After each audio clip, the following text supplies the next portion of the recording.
Educational एक्सपोर आउ एक video रे आपण माननकु स्वागत। आपण माने जानिथिबे गत नवेम्बर 6 तारिख दिन जो O double S C office सामना रे जो एलटीआर रो संस्कृत एस्पिरेंट माने थिले से माने ना कोन करथिले ना धारणा रे बसिथिले स्ट्राइक करिथिले आ तार रीजन कोन थिला आपण माने जानिथिबे पीसीएम सीबीजेड पीईटी आ जो रहिला उर्दू एंड तेलुगु पिला मानकर तांकर जो रिजल्ट थिला ताहा बाहरी गला किंतु जेते बेले संस्कृत कथा हमें कहूची संस्कृत रिजल्ट बाहरीला नहीं आ कारणटी कोन दिया गला ना कोड रे जो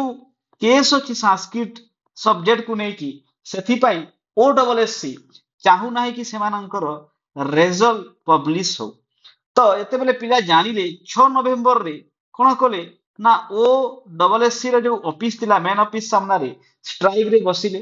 ताहा कंटिन्यू चलीला राति तमा राति रे मध्य सही ऑफिस आगरे सोइले 7 तारिख मध्य सेमिति चलीला 7 तारिख रे जो इवनिंग समय रे ना कोन हला तांको सहित कथा हला तांको सहित डिस्कस करा गला आ पिला माननकु आश्वासना दिया गला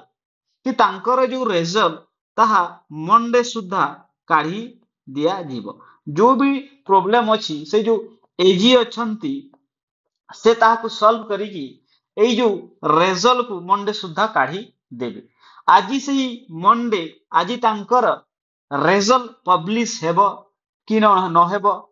ताहा ए पर्यंत काहाकू जଣା नाही किंतु जो प्रॉमिस टी जो आश्वासना दिया जाईछि जो ओडब्ल्यूएससी पक्षरु किना मंडे दिन आपनकर मंडे सुद्धा आपनकर रिजल्ट पब्लिश हे जिवो ता केते दूर पर्यंत ठीक हेबो केते दूर पर्यंत ता सत साब्यस्त हेबो ताहा आज जଣା पड़िबो। ता सहित जो पिला माने जो संस्कृत पिला माने जो यूनिटी देखाइले दैट इज कमेंडेबल। एपरी यूनिटी जो पिला गुडा को अछंती जो सब्जेक्ट गुडा को अछि जहा जो माने फेस करूचंती प्रॉब्लम से माने एपरी यूनिटी देखै कि लढिबा उचित आउ एहा जो संस्कृत रे पिला माने प्रूफ करिकि देखै दिले कि यूनिटी थिले कोन करा जाई पारिबो। गवर्नमेंट को प्रेशर करिले एजुकेशन मिनिस्टर को नै कि ने एजुकेशन मिनिस्टर ठु नै कि जेते भी अन्य जो